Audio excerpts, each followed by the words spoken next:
जानू तेल ही दर दिया कफनवा ले देने जई है ओढ़निया कफनवा ले देने जई है ओढ़निया।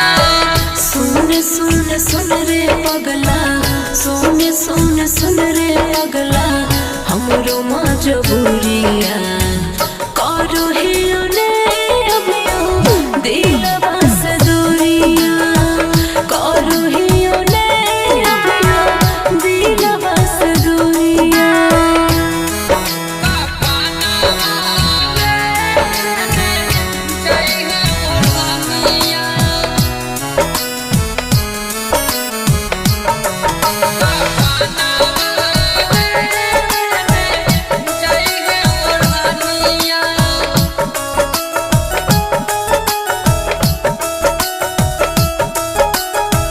पहिले ते कहै रही छोड़बौ ने साथ रे मन होने पापा बोले चाहे दोसर जात रे अरे की करबी चाहे दोसर जात रे। पहिले ते कहै रही छोड़बौ ने साथ रे मन होने पापा बोले चाहे दोसर जात रे।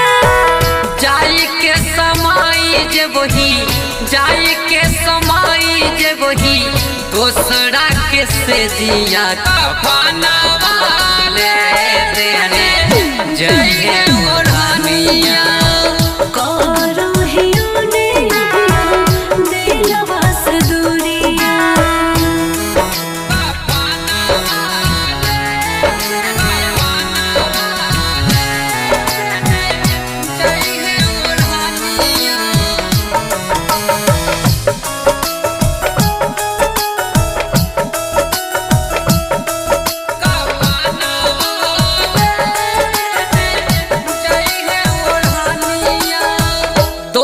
अपन लियो कि हम दियो तकदीर में साथ न लिखल हलो हाथ के लकीर में साथ न लिखल हर बात मानो दोषी अपन दियो कि हम लियो तकदीर में साथ न लिखल हलो हाथ के लकीर में।